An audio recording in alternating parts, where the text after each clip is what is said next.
Alhamdulillah, kita bersyukur kehadrat Allah atas nikmat yang diberikannya kepada kita, nikmat sehat wal afiyah serta nikmat umur, sehingga pada malam hari ini Allah Subhanahu wa taala mengumpulkan kita di perkumpulan yang penuh dengan cahaya, di perkumpulan yang sama-sama kita mengambil keberkahan melalui salawat dan salam yang kita haturkan keharibaan junjungan kita Nabi besar Muhammad sallallahu alaihi wasallam. Karena perkumpulan salawat adalah perkumpulan yang di dalamnya terpancar cahaya, dan dengannya lah Nabi kita Muhammad sallallahu alaihi wasallam menganjurkan kepada kita untuk agar menghiasi perkumpulan-perkumpulan kita dengan salawat. Sebagaimana sabda beliau di dalam sebuah hadis, zayyinu majalisakum bis salati alayya, hiasilah perkumpulan-perkumpulan kalian, apapun itu bentuknya perkumpulan, hiasilah perkumpulan itu dengan salawat yang kalian ucapkan kepadaku. Fa inna salatakum, karena sesungguhnya salawat yang kalian ucapkan adalah nurun lakum yaumal qiyamah, merupakan adalah cahaya bagi kalian nantinya besok di hari kiamat. Mudah-mudahan kita semua mendapatkan cahaya tersebut, dan dengan cahaya itu semoga kita dikenali oleh Nabi besar Muhammad sallallahu alaihi wa ala alihi wa sahbihi wasallam. Ketahuilah, malam kelahiran Nabi Muhammad sallallahu alaihi wa ala alihi wasallam lebih mulia dari malam Lailatul Qadar. Malam kelahiran Nabi kita Muhammad sallallahu alaihi wasallam lebih mulia dari malam hari raya Idul Fitri dan malam hari raya Idul Adha. Ulama mengatakan ada beberapa alasan bahwa malam kelahiran Nabi Muhammad adalah lebih mulia dari malam Lailatul Qadar. Dan kita semua tahu malam Lailatul Qadar bagaimana disebutkan oleh Allah di dalam Al-Quran, inna anzalnahu fi lailatul qadr, lailatul qadri khairun min alfi syahr, inna anzalnahu fi lailatul qadr wa ma adraka ma lailatul qadr, lailatul qadri khairun min alfi syahr, tanazzalul malaikatu warruhu fiha biidzni rabbihim min kulli amr, salamun hiya hatta matla'il fajr. Ini ilmu. Kenapa malam kelahiran Nabi Muhammad merupakan lebih istimewa dari malam Lailatul Qadar? Naam. Malam Lailatul Qadar yang pertama, alasan pertama adalah malam Lailatul Qadar adalah merupakan hadiah berharga dari Allah untuk umat Lailatul Qadar. Alasan yang pertama kenapa malam Maulid, malam kelahiran Nabi Muhammad adalah lebih mulia dari malam Lailatul Qadar, dikarenakan malam Lailatul Qadar adalah merupakan hadiah berharga untuk Nabi Muhammad dan kita semua.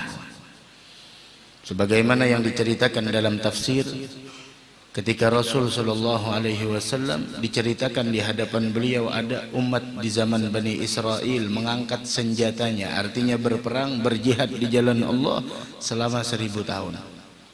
Selama 1000 bulan, selama 1000 bulan. Maka Nabi Muhammad berkeinginan agar kemuliaan tersebut juga didapatkan untuk umat-umatnya. Sehingga beliau berdoa kepada Allah, ya Rabb, ja'alta ummati agsaral umami a'maran. Wahai Allah, kau jadikan umat-umatku adalah umat yang paling pendek usianya. Wa agallahum a'mala.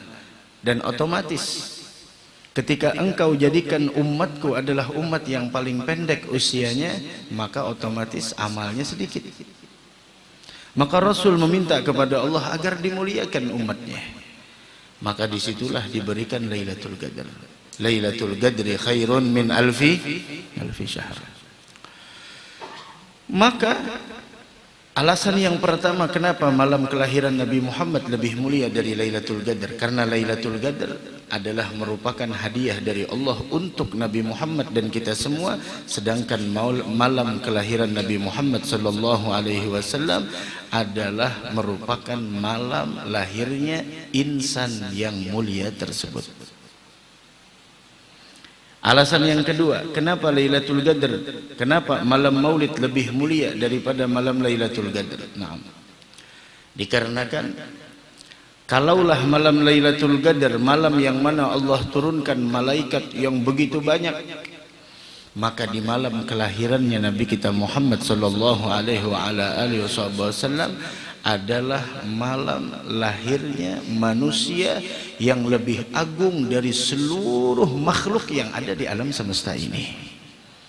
Tidak ada yang lebih mulia, tidak ada yang lebih agung melainkan Nabi kita Muhammad sallallahu alaihi wasallam.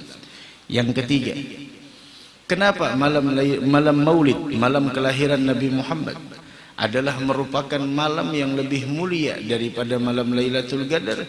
Dikarenakan bahwasanya Lailatul Qadar hanya khususiyah, hanya pemberian Allah yang ditentukan untuk umat Islam saja. Akan tetapi kelahiran Nabi kita Muhammad sallallahu alaihi wasallam itu adalah merupakan anugerah dari Allah yang diberikan kepada seluruh alam semesta ini. Dari karenanya kita bersyukur dijadikan sebagai umat Nabi besar Muhammad sallallahu alaihi wasallam. Rasul sallallahu alaihi wasallam kenapa tidak dilahirkan di bulan-bulan yang istimewa? Sebagaimana yang kita ketahui, dalam 12 bulan ada 4 bulan yang istimewa, yang dinamakan dengan Ashhuril Hurum, bulan-bulan yang mulia. Yang pertama adalah Rajab, yang kedua Dzulqa'dah, yang ketiga Dzulhijjah, dan yang keempat adalah bulan Muharram. Kenapa tidak dilahirkan di bulan-bulan istimewa tersebut? Dan kenapa Nabi Muhammad tidak dilahirkan di bulan Ramadan bahkan? Dan kenapa harinya dipilih hari Senin, tidak hari yang paling mulia dalam satu pekan, yaitu hari Jumat? Kenapa? Maka dikatakan oleh para ulama bahwasanya Nabi kita Muhammad sallallahu alaihi wasallam kelahiran beliau kenapa di bulan Rabiul Awal, tidak di bulan Rajab, tidak di bulan Dzulqa'dah, tidak di bulan Dzulhijjah, dan tidak di bulan Al-Muharram, bahkan tidak di bulan Ramadan. Kenapa? Karena ketahuilah bahwasanya Nabi Muhammad sallallahu alaihi wasallam tidak dimuliakan oleh zaman, tapi zamanlah yang termuliakan dengan kehadiran beliau. Bahkan kemuliaan seluruh bulan-bulan yang kita ketahui, semuanya itu kita ketahui diawali dengan kelahiran Nabi kita Muhammad sallallahu alaihi wasallam, dan dipilih hari Senin, tidak hari Jumat. Kenapa? Karena hari Jumat ada di sana ibadah yang wajib kita kerjakan, yaitu adalah ibadah salat Jumat. Sedangkan hari Senin itulah khususiat yang Allah berikan kepada Nabi kita Muhammad sallallahu alaihi wasallam, yang mana Nabi Muhammad tidak termuliakan dengan ruang dan zaman, akan tetapi ruang dan zaman yang termuliakan dengan kehadiran Nabi kita Muhammad sallallahu alaihi wasallam. Bahkan ketahuilah keistimewaan Nabi kita Muhammad sallallahu alaihi wasallam yang begitu banyak, yang disebutkan oleh Habib Ali Al-Habsyi, wa ma'a buruzihi ila hadzal alam dhahara minal ajaib ma yadullu ala annahu asyraful makhluqin wa afdalul habaib. Bersamaan dengan lahirnya Nabi Muhammad, di alam semesta ini nampak berbagai macam keajaiban-keajaiban yang tidak pernah dirasakan dan dilihat sebelumnya. Yang itu semuanya menunjukkan ala annahu asyraful makhluqin, beliau adalah makhluk yang termulia dan beliau adalah kekasih yang paling dicintai oleh Allah. Dari sekian banyak keistimewaan yang mungkin di luar dari kesadaran kita, sebenarnya sadar namun tidak menyadari. Orang itu banyak kadang-kadang sadar namun tidak menyadari bahwasanya Apa yang terjadi di sekitar Nabi Muhammad sallallahu alaihi wasallam adalah juga orang-orang yang dimuliakan oleh Allah. Diawali dengan ayah beliau. Ayahnya Nabi Muhammad bernama Abdullah, yang artinya adalah hamba Allah, dan tidak ada titel yang lebih mulia melainkan daripada hamba Allah. Dan seseorang akan termuliakan ketika dia disebut hamba Allah, bukan hamba uang, bukan hamba pujian. Ada orang yang senang dipuji, sehingga Masya Allah kalau dipuji orang, Masya Allah senangnya luar biasa. Ada orang yang tidak senang dipuji, tidak senang dikenal. Lihat Uwais Al-Qarani, beliau tidak senang dikenal oleh orang banyak. Beliau lebih senang khumul, tidak diketahui oleh orang. Beliau lebih senang tidak masyhur. Beliau lebih senang tersembunyi. Disinilah dikatakan kam min masyhur bi barakatil mastur. Berapa banyak orang-orang yang terkenal, itu semua keberkahan orang-orang yang mastur, orang-orang yang tersembunyi. Ulama-ulama kita ada yang masyhur, ada yang mastur, ada yang mana beliau dikenal, ada yang beliau tidak dikenal. Di antaranya ulama-ulama kita yang ada di Banjarmasin, yang malam ini tadi sebelum kita kesini dapat kabarnya wafat beliau, yaitu Kiai Haji Ahmad Sam'ani, pimpinan Ponpes Al-Aminiyah Basiri. Kiai Haji Ahmad Sam'ani termasuk Kiai Haji Ahmad Sam'ani pimpinan Ponpes Al-Aminiyah di Basiri. Sebelum kita kesini dapat kabar beliau wafat. Beliau orang yang tawadhu, orang yang rendah hati, selalu memuliakan siapapun yang datang kepada beliau. Dan ketika kita berkunjung majlisul muwasalah kepada beliau, Masya Allah, bagaimana ihtiram, bagaimana memuliakannya beliau, padahal beliau orang yang udah tua.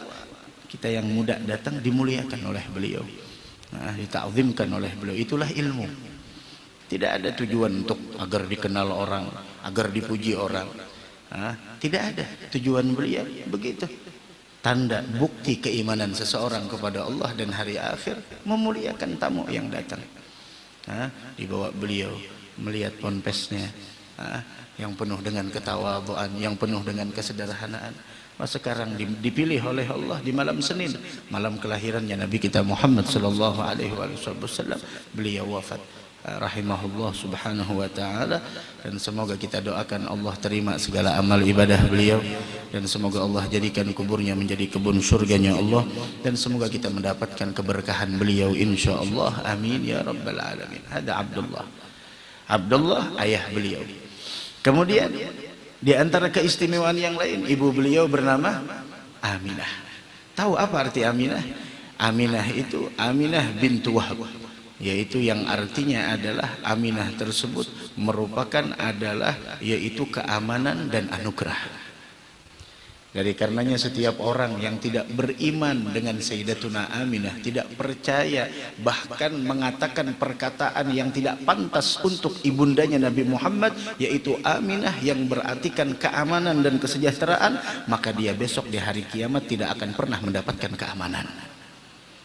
Ada orang yang mengatakan Aminah begini, ayahnya Rasul, ibunya Rasul begini, yang tidak pantas untuk disebutkan.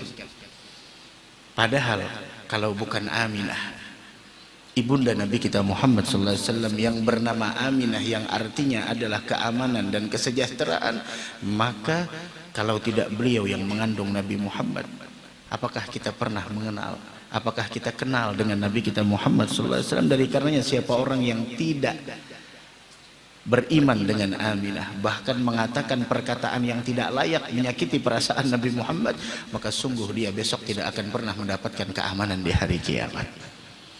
Yang ketiga, yang membidani Nabi Muhammad, siapa namanya? Asy-Syifa. Itu yang membidani Nabi Muhammad, yang artinya adalah yaitu kesembuhan. Adapun yang menghadirinya, ya tentu orang-orang hebat. Fahadarat bitaufiqillah as-sayyidatu Maryam was-sayyidatu Asiyah wa ma'ahuma minal huril ain. Yang hadir ketika lahirnya Nabi kita Muhammad adalah Sayyidatuna Maryam dan Sayyidatuna Asiyah, dua wanita yang disebut di dalam Al-Quran namanya. Maryam binti Imran, kemudian Asiyah. Bagaimana disebut oleh Allah di dalam Al-Quran, yang mana dua wanita istimewa ini dihadirkan ketika lahirnya Nabi kita Muhammad SAW, dan bersama mereka adalah bidadari-bidadari yang diutus dari surganya Allah. Dari karenanya dari sini kita bisa mengerti, bisa memahami orang yang mengadakan acara maulid, orang yang menta'zimkan kelahiran Nabi Muhammad adalah orang-orang yang istimewa di sisi Allah, orang-orang yang mulia, orang-orang yang istimewa, bukan orang sembarang. Nah, kita di akhir zaman ini Masya Allah, kalau sudah untuk acara kelahiran Nabi Muhammad, kadang-kadang ribetnya luar biasa, cari dalil, cari ini, cari itu. Tapi untuk kelahiran anaknya baru 1 tahun sudah diperingati sudah diperingati peringatan kelahirannya baru 1 tahun dan tidak mengerti. Tapi untuk kelahiran Nabi kita Muhammad sallallahu alaihi wasallam, padahal sudah kita jelaskan apa yang dimaksud dengan maulid dan apa hukumnya diadakan acara maulid. Baik. Kemudian yang mengasuh Nabi Muhammad, babysitternya siapa? Babysitternya adalah Siti Barokah. Itu yang merawat. Itu yang pengasuh Nabi kita Muhammad SAW, namanya Siti Barokah. Yang artinya apa? Yang maknanya adalah penuh dengan keberkahan. Coba lihat di samping, di sekeliling Nabi Muhammad, makna-makna namanya orang-orang mulia, dipilih oleh Allah. Kemudian setelah itu yang menyusui beliau, setelah ibunya, kemudian setelah Suwaibatul Aslamiyah, karena yang paling pertama menyusui Nabi Muhammad adalah ibu beliau sendiri, yaitu Sayyidatuna Aminah. Kemudian setelah Aminah adalah Suwaibatul Aslamiyah yang dimerdekakan oleh Abu Lahab ketika mendengar kabar gembira yang dibawa oleh Suwaibah, bahwasanya keponakan Abu Lahab, anak Abdullah dari Aminah, telah lahir berjenis kelamin kan laki-laki. Saking gembiranya Abu Lahab dengan kelahiran ponakannya, maka Abu Lahab memerdekakan Suwaibatul Aslamiyah. Kemudian Allah Subhanahu wa taala tidak pernah melupakan kegembiraan yang pernah ada di dalam hati Abu Lahab, meskipun dia kekal selamanya dalam neraka, namun kegembiraan tersebut dibalas dengan bahwa setiap hari Senin azabnya Abu Lahab diringankan oleh Allah Subhanahu wa taala karena gembira dengan kelahiran Nabi kita Muhammad sallallahu alaihi wasallam. Ya, ini balasan Allah bagi orang yang bergembira atas kelahiran kekasihnya, padahal Abu Lahab kekal selamanya di dalam neraka. Bagaimana kalau yang mengadakan, bagaimana kalau yang bergembira, bagaimana kalau yang mengadakan acara maulid tersebut adalah manusia yang di dalam hatinya penuh cinta dan keimanan kepada Allah Subhanahu wa taala dan Rasulnya. Mudah-mudahan kita dapat syafaat Nabi besar Muhammad sallallahu alaihi wasallam. Kemudian berikutnya ibu susuan beliau siapa namanya? Yaitu Halimatus Sa'diyah. Yang mana Halimatus Sa'diyah itu adalah juga salah satu ibu yang menyusui beliau, yang artinya adalah Halimatus Sa'diyah, kesantunan dan kebahagiaan. Kemudian juga ibu susuan beliau selain daripada Halimatus Sa'diyah, sebagaimana yang kita sebutkan tadi, adalah Suwaibatul Aslamiyah, yang mana Suwaibah artinya adalah ganjaran dan pahala. Dan saudara perempuan sesusu Nabi kita Muhammad SAW. Tadi malam kita jelaskan, Nabi Muhammad punya saudara namanya Abdullah, tapi saudaranya saudara sesusu. Karena Halimatus Sa'diyah punya suami yang bernama Al-Harith, kemudian punya anak diantaranya namanya Abdullah, diantaranya lagi namanya apa? Asy-Syaimah. Ada Syaimah, saudara perempuan sesusunya Nabi kita Muhammad sallallahu alaihi wasallam, yang bermakna apa? Keunggulan, orang yang unggul, Syaimah. Begitu juga bulan kelahiran Nabi kita Muhammad dipilih oleh Allah dengan bulan Rabiul Awal. Kalau orang Arab biasanya bulan Rabi itu bulan yang tidak terlalu panas, tidak terlalu dingin. Nah, tidak terlalu panas dan tidak terlalu dingin. Yang artinya apa? Ini isyarat kata ulama bahwa adalah ajaran Nabi kita Muhammad sallallahu alaihi wa ala alihi wasallam adalah moderat. Khairul umur awsatuha, tidak berlebihan dan tidak kekurangan. Ini isyarat. Dari karenanya itu bulan Rabiul Awal, Rabiul Tsani, ada bulan-bulan yang tidak terlalu panas, tidak terlalu dingin. Kemudian lahirnya Nabi Muhammad itu di tahun gajah. Dan gajah adalah lambang, adalah simbol sebuah kekuatan. Dan gajah adalah simbol sebuah, yaitu ketahanan dan simbol kependidikan, kerajaan, keratuan, kesetiaan dan juga kecerdasan. Lihat khususiyah yang Allah berikan. Dan yang terakhir, beliau diberi nama wa bi asyrafil asma'i wa huwa Muhammadun. Dan beliau diberikan nama dengan nama yang paling mulia, yaitu nama Muhammad sallallahu alaihi wasallam, yang artinya adalah yaitu terpuji. Dan itulah yang diharapkan oleh kakek beliau yang bernama Abdul Muttalib dan seluruh para nabi yang datang di mimpinya Aminah. Dari bulan pertama datang Nabi Adam, dari bulan yang kedua datang Nabi Idris, terus sampai ke bulan ke-9. Semuanya di pesan-pesan terakhir ketika datang di dalam mimpinya, mereka berpesan, idza wada'ti syamsal huda fasammihi Muhammada. Jika engkau nantinya wahai Aminah melahirkan janin yang ada di dalam rahimmu yang diibaratkan seperti matahari yang membawa petunjuk, maka berikanlah namanya dengan nama Muhammad.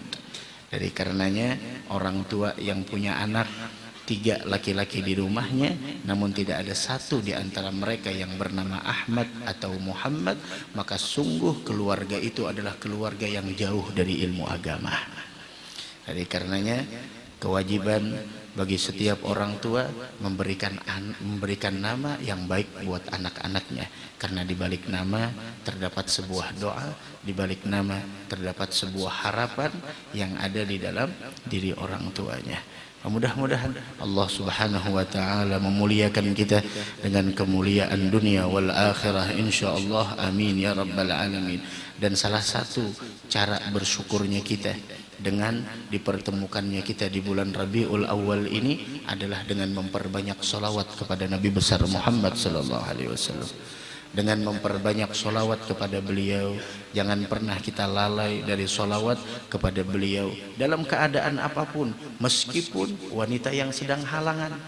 Wanita halangan, tidak ada halangan baginya, masih diperbolehkan di dalam bersolawat kepada Nabi besar Muhammad sallallahu alaihi wasallam.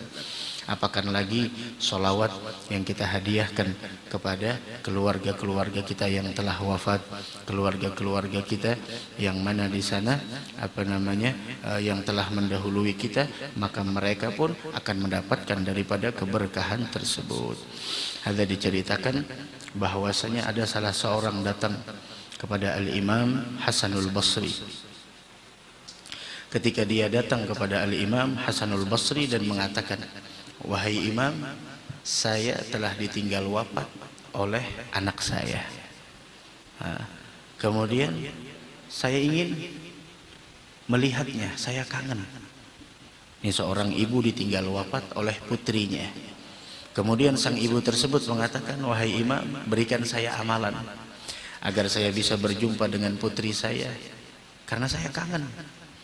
Maka Imam Hasanul Basri mengatakan bahwasanya nanti malam sholatlah 4 rakaat, yaitu setelah sholat isya sholatlah 4 rakaat sholat sunnah, kemudian setelah membaca Fatihatul Kitab bacalah di setiap rakaatnya surah At-Takatsur, Alhaakumut Takatsur. Kemudian setelah itu berbaringlah, artinya tidak ada kesibukan yang lain. Kemudian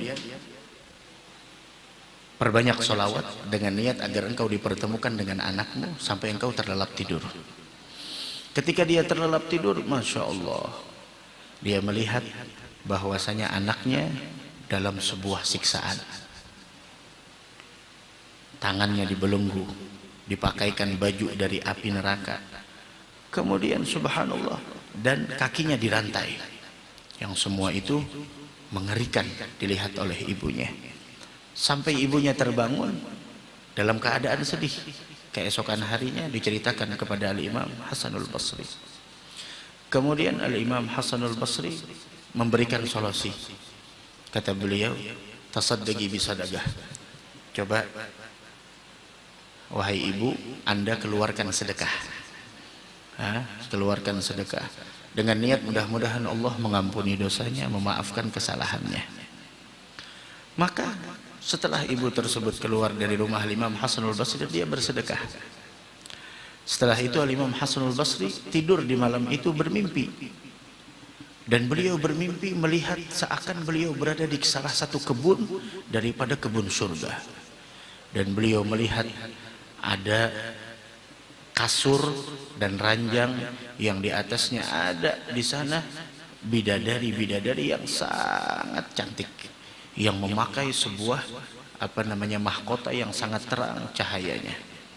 Kemudian ada salah satu perempuan yang paling cantik di antara mereka yang memanggil kepada Al-Imam Al-Hasan, "Ya Hasan, wahai Imam Al-Hasan, ata'arifuni?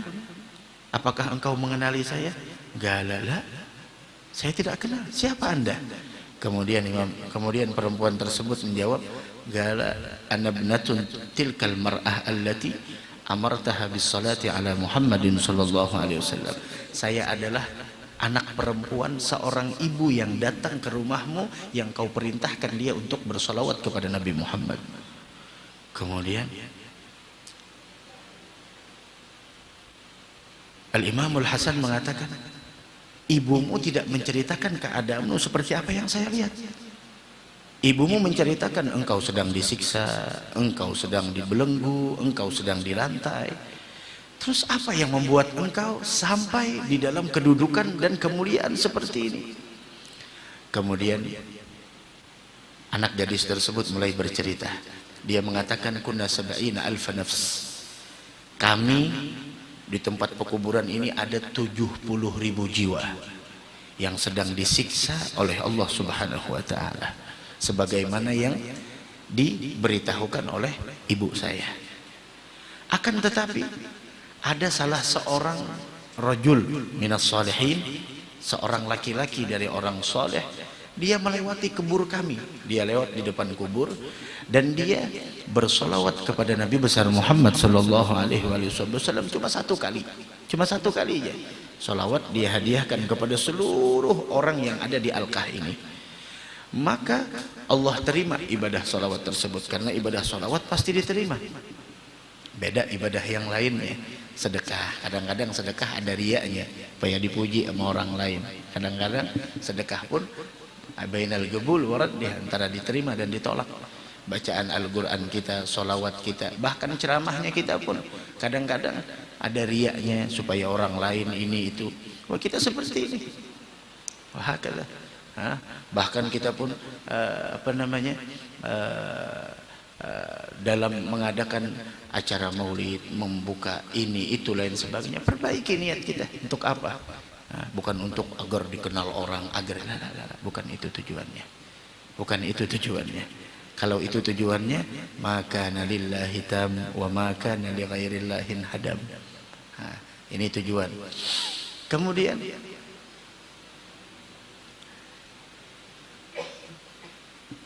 Allah terima pahala solawat yang dibaca oleh orang soleh tersebut, yang dia baca cuma satu kali. Maka Allah Subhanahu wa taala membebaskan seluruh 70.000 orang yang sedang disiksa tersebut, dan sampailah bahagian saya dari apa yang kau lihat saat ini, kata orang tersebut, dengan berkat satu salawat yang dihadiahkan kepada seluruh penghuni kubur yang semuanya disiksa 70.000 jiwa. Dan itu adalah bahagian perempuan tersebut dari berkah salawat yang dibacakan oleh orang saleh, yang mana diterima oleh Allah Subhanahu wa taala. Dari karenanya cara kita bersyukur atas nikmat kita dipertemukan dengan bulan Rabiul Awal, perbanyak sholawat dan hidupkan sunnah Nabi besar Muhammad. Begitu juga duduklah dengan keluarga kita, ajarkan kepada mereka tentang sirah Nabi Muhammad sallallahu alaihi wasallam agar mereka lebih mengenali Nabi Muhammad selain beliau.